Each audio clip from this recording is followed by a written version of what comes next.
Hello friends, I am Rashmi Patel. Today we discuss the chapter number 6 I Love You Teacher for class 10th.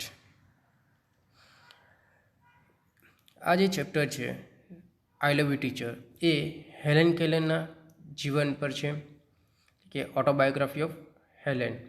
તો Helen Keller વિશે હું એક કે બે વાક્ય તમને જણાવવા માગું છું એમના જીવન વિશે. કે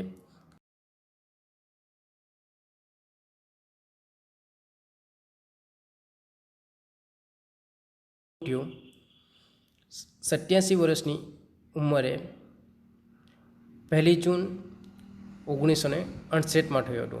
એમનો જન્મ અમેરિકામાં અલાબામા શહેરમાં થયો હતો અને વર્ષ 1882માં એમણે એક બીમારીના કારણે હેલેન કેલર અંધ અને બહેરી બની ગઈ હતી 2 વર્ષની ઉંમરે. ઓકે, તો આપણે હવે જોઈશું lesson number 6 I love you teacher. હું તમને ચાહું છું શિક્ષિકા. Okay, Helen Keller become deaf and blind when she was very young. Helen Keller જ્યારે ખૂબ જ નાની હતી એટલે કે 2 વર્ષની હતી ત્યારે એ હેલેન કેલર બહેરા અને અંધ થઈ ગયા. Since she was deaf, she did not learn to speak. તે બહેરા હોવાથી બહેરી થઈ જવાથી એ બોલતા પણ ન શીખી. ડેફ એટલે બહેરું, બ્લાઇન્ડ એટલે આંધળું, ઓકે, સ્પીક એટલે બોલવું, લર્ન એટલે શીખવું, તો બોલતા શીખી. સો તેથી her parents were extremely worried. Extremely એટલે ખૂબ જ, worried એટલે ચિંતાતુર હોવું. તેથી એમના પેરેન્ટ્સ માતા પિતા ખૂબ જ ચિંતાતુર થઈ ગયા. Then પછીથી they found Miss Sullivan a teacher for the deaf and blind. અને તેમણે એક શિક્ષિકા મળ્યા જે બહેરા અને અંધ માટેના શિક્ષિકા હતા અને એમનું નામ છે miss Sullivan. That changed Helen's life. અને તેમણે હેલેનનું જીવનને બદલી નાખ્યું. Here is an account of the turning point in her life in her own words. Okay, account અહેવાલ, a turning point means મહત્વનો તબક્કો. ઓકે, તો જે એમના જીવનમાં જે આ મહત્વનો જે તબક્કો હતો એમનો અહેવાલ એમને પોતાના શબ્દમાં આપ્યો. her own words એટલે પોતાના શબ્દમાં આપ્યો. I still remember that morning of the year 1887. I was just 7 years of age then. 1887ના જે વર્ષની એ સવાર હજુ એ મને બરાબર યાદ છે. સ્ટીલ રિમેમ્બર બરાબર યાદ છે. એ સમયે હું 7 જ વર્ષની હતી. My teacher and Sullivan came to our house that day. અને એ દિવસે મારા શિક્ષિકા એન્ડ સુલિવાન એ અમારા ઘરે આવેલા. Next day she led me into her room and gave me a doll. અને બીજે દિવસે તેણે મિસ સુલિવાન મને તેમના રૂમમાં લઈ ગયા અને એક ડોલ આપી. ડોલ મીન્સ ઢીંગલી આપી. આઈ played with it for a while. Then Miss Sullivan made some finger movements on my palm. Palm means હથેળી, movement means હલનચલન કર્યું. થોડી વાર હું એ ઢીંગલીથી રમી. પછીથી મિસ સુલિવાને મારી આંગળીઓની અંદર થોડી હલનચલન કર્યું એટલે કે મૂવમેન્ટ કરી. It was an exciting experience. Exciting means ઉત્તેજિત થયું, રોમાંચિત થઈ જવું. ઓકે, રોમાંચિત. એક્સપિરિયન્સ મીન્સ અનુભવ. એક રોમાંચક અનુભવ હતો, એક ઉત્તેજિત અનુભવ હતો. I got interest in that play and I started imitating that moments she made with her finger એટલે આંગળીઓ, ઇમિટેટિંગ એટલે નકલ કરવી અથવા તો કોપી કરવું. તો એ રમતની અંદર મને રસ પડ્યો, ઇન્ટરેસ્ટેડ, રસ પડ્યો, એ રમતની અંદર મને રસ પડ્યો અને તેમણે ફેરવેલી આંગળીઓની હું નકલ કરવા લાગી. જે રીતે મારા હથેળીની અંદર તેમણે આંગળીઓ ફેરવી હતી, હલનચલન કરી હતી, એ જ રીતે મેં કોપી કરવા, નકલ કરવા માંડ્યું. When I finally succeed in doing that correctly I was thrill. Succeed, સફળ થવું, કે થ્રિલ, રોમાંચિત થવો, થોડો ઉત્તેજિત થવું. તો હું જ્યારે બરાબર સફળ થઈ ત્યારે હું ખૂબ જ ઉત્તેજિત થઈ ગયેલી. I didn't know that I was spelling doll. અને મને ખબર જ નથી, હું જાણતી જ નથી કે હું ડોલનો સ્પેલિંગ લખી રહી હતી. હું જાણતી જ નથી કે હું ડોલનો સ્પેલિંગ લખી રહી હતી. Some days later we were walking in our garden. થોડા દિવસો પછી અમે અમારા બાગમાં ફરી રહ્યા હતા. વોકિંગ, ચાલવું, થોડું ફરવું, કે ફરી રહ્યા હતા.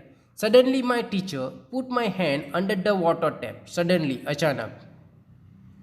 અંડર ધ વોટર ટેપ એટલે નળ, વોટર ટેપ એટલે નળ, નળની નીચે મારો હેન્ડ, હાથ. અચાનક જ મારા શિક્ષિકાએ અથવા મારા ટીચરે મારો હાથ પાણીના નળની નીચે મૂકી દીધો. As the cool flow of water run over one hand C spell water on my other palm. ને ઠંડા પાણીનો જે ફ્લો, કુલ ફ્લો એટલે પ્રવાહ, ઠંડા પાણીનો પ્રવાહ મારા એક હાથ પરથી, એક હથેળી પરથી વહી રહ્યો હતો. પ્રવાહ વહી રહ્યો હતો અને મિસ સુલીવાને બીજા હાથની હથેળી પર વોટરનો સ્પેલિંગ લખ્યો. We play this game every day touching different object. Touching, સ્પર્શ, ડિફરન્ટ, અલગ અલગ. ઓબ્જેક્ટ મીન્સ વસ્તુઓ. અને જુદી જુદી વસ્તુઓનો સ્પર્શ કરી અમે રોજ આવી રમતો રમતા. It's awaken my soul. Soul એટલે આત્મા. અવેકન મીન્સ જાગવું. આથી મારો આત્મા જાગી ગયો. જાણવાની જિજ્ઞાસાઓ વધી ગઈ. મારો આત્મા જાગી ગયો. I came to know that everything had a name. Now each name gave birth to a new thought. And I came to know, અને મને ખબર પડી કે દરેક વસ્તુઓને નામ હતું. અને મને જાણવા મળ્યું કે દરેક વસ્તુઓને નામ હોય છે. અને હવે દરેક નામ, નાવ ઈચ નેમ, દરેક નામ નવ થોટ, વિચારોને જન્મ આપતું. બર્થ એટલે જન્મ આપતું. અને દરેક નામ નવા વિચારોને જન્મ આપતું. Every object I touch seem to throb with life. અને હું જે વસ્તુઓને સ્પર્શ કરતી તે દરેક વસ્તુ મને કેવી લાગતી? જીવંત લાગતી. થ્રોબ વિથ લાઈફ, થ્રોબ એટલે ધબધબ, ઓકે, એટલે જીવંત લાગવું. તો દરેક વસ્તુ મને જીવંત લાગતી, જે વસ્તુને હું સ્પર્શ કરતી. અરે I was connect with the world through all the words. All the words means દરેક શબ્દથી, કે વિશ્વ સાથે કનેક્ટ એટલે સંપર્કમાં આવું. તો બધા જ આ જે શબ્દો છે, ઓલ ધ વર્ડ્સ, એ શબ્દો સાથે હું વિશ્વ સાથે સંપર્કમાં આવી હતી. Miss Sullivan use to take me to long walk every morning. રોજ સવારે, એવરી મોર્નિંગ, રોજ સવારે મિસ સુલીવાન મને દૂર સુધી ચાલવા માટે લઈ જતા. Use to take me to long walk. Long એટલે લાંબા અંતર સુધી ચાલવા માટે લઈ જતા. I had a lot of question to ask. ને પૂછવા માટે, ટુ આસ્ક, પૂછવા માટે ઘણા બધા ક્વેશ્ચનો હતા, પ્રશ્નો હતા મારી પર. I would write something on her palm and in turn she would talk into my palm as people talk into baby's ear. અને હું તેમની હથેળીમાં કંઈક લખું, સમથિંગ, કંઈક, પામ એટલે હથેળી, હથેળીમાં કંઈક લખું અને એ મને રિપ્લાય કરતા, જાણે કે લોકો નાના બાળકોને કાનમાં કંઈક કહે છે, એ જ રીતે મારા હથેળીમાં લખતા. My teacher satisfied my curiosity. Satisfied સંતોષવું, ક્યુરિયોસિટી જિજ્ઞાસા. મારા શિક્ષિકાએ મારી જિજ્ઞાસા સંતોષી. Now everything around me was full of life, love and joy. અને હવે એવરીથિંગ અરાઉન્ડ મી, જેમાં હવે મારી આસપાસનું જે દરેક વસ્તુ હતું એ મને કેવું લાગતું, તો જીવનથી ભરેલું લાગતું હતું, લાઈફથી ભરેલું, ફૂલ of life, full of love and full of joy. પ્રેમથી ભરેલું લાગતું હતું અને આનંદથી ભરેલું લાગતું હતું. The second stage of learning was more difficult. હવે જે શીખવાનો જે બીજો પડાવ હતો, સેકન્ડ સ્ટેજ, બીજો તબક્કો, એ ખૂબ જ ડિફિકલ્ટ, ખૂબ જ ભારે હતો. It was also base on the sense of touch. Sense of touch એટલે સ્પર્શેન્દ્રિય. ઓકે, અને આ જે શીખવાનો બીજો તબક્કો જે કે શાના બેઝ પર હતો, તો સ્પર્શેન્દ્રિય પર આધારિત હતો, બેઝ આધારિત. Miss Sullivan would speak a word and ask me to touch her lips and throat slowly. અને જે મિસ સુલિવાન એક શબ્દ બોલતા, મિસ સુલિવાન એક શબ્દ બોલે છે અને મને કહેતા કે હળવા હાથે સ્પર્શ, ધીમેથી મારા હોઠ અને જે મારું ગળું છે એને સ્પર્શ કરવા માટે કહેતા. I learn to speak through the moments of the lips and the vibration in the throat. અને હું બોલતા શીખી, શાનાથી, તો હોઠના હલનચલન અને ગળાના જે કંપન ઉત્પન્ન થાય છે એના દ્વારા હું બોલતા શીખી. When I utter my first word it gave me boundless delight. When I utter એટલે બોલવું, જ્યારે હું મારો પહેલો શબ્દ બોલેલી, my first word, it gave me boundless delight, ત્યારે મને બાઉન્ડલેસ, અપરંપાર, ડિલાઇટ, આનંદ, અપરંપાર આનંદ થયેલો. Now I started talking with my toys, stones, trees and birds in the garden. પછી હવે હું મારા રમકડાઓ સાથે, કાકરા સાથે એટલે કે પથ્થરો સાથે, અને બાગમાં જે વૃક્ષો છે, પક્ષીઓ છે, એમની સાથે વાતો કરવા લાગી. I felt amazed and delighted as my sister ran to me when I called her and my dog obey my commands.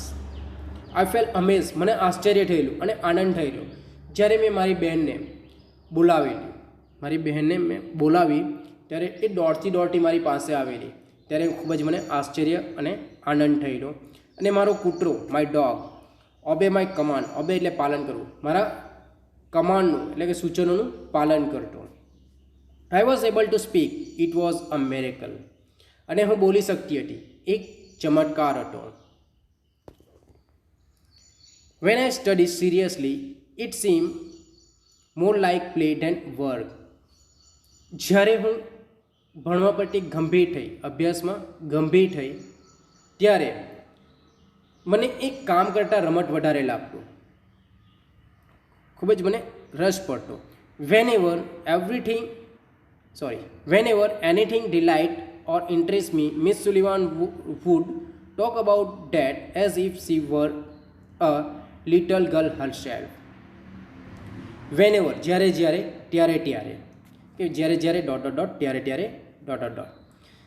જ્યારે મને કંઈકમાં આનંદ આવતો અથવા તો રસ પડતો, ડિલાઇટ અને આનંદિત થઈ જતી, ત્યારે મિસ સુલિવાન પોતે એક નાની છોકરી હોય એ રીતે મને મારી સાથે બિહેવ કરતી, એટલે કે તે રીતે મારી સાથે વાતો કરતી. ટોક એટલે વાતો કરવું. She taught subject like science by making it so interesting that I remember everything. She taught subject like science. Science જેવા વિષયોને એટલા રસપ્રદ બનાવી દેતી મિસ એન્ડ સુલિવાન કે જે પણ એ શીખવે છે એ મને બધું જ યાદ હતું, એવરીથિંગ, દરેક વસ્તુ યાદ રહી જતું. Finally, my teacher began teaching me to read. I first read, raised letter and later on read with barely. તો ફાઇનલી છેવટે મારી શિક્ષિકા એન સુલિવાને મને વાંચતા શીખવાનું શરૂ કર્યું. રીડ એટલે વાંચવું, વાંચતા શીખવાનું શરૂ કર્યું, બિગન શરૂ કર્યું. આઈ ફર્સ્ટ રીડ રેઝ લેટર, પહેલાં તો હું ઉપસેલા લેટરો મને શીખવ્યા. એન્ડ લેટર અને પછી ઓન રીડ વિથ બેલી, અંધ લોકો માટે જે લિપિ હોય છે ને બેલી કહે છે, તો મને પછી બેલી લિપિ શીખવી. આઈ learn two write with both ordinary as well as belly type letter, અને બંને લેટરોને હું બંને લેટરો રેઝ લેટર અને બેલી લિપિના લેટરોને હું લખતા પણ શીખી. I was well on my path to becoming a well educated person. અને હું એક સુશિક્ષિત વ્યક્તિ, વેલ એડ્યુકેટેડ એટલે સુશિક્ષિત વ્યક્તિ બનવાના માર્ગ પર આગળ વધી. આગળ વધી. I was provide all the possible opportunity to develop my abilities and I made the maximum use of them. અને જે મારી જે ક્ષમતા છે, મારી જે ક્ષમતા ક્ષમતા ઓકે, ઓપોર્ચ્યુનિટી તક, મેક્સિમમ વધારેમાં વધારે, ઓકે, પોસિબલ શક્ય, પ્રોવાઈડ પૂરું પાડવામાં આવતું.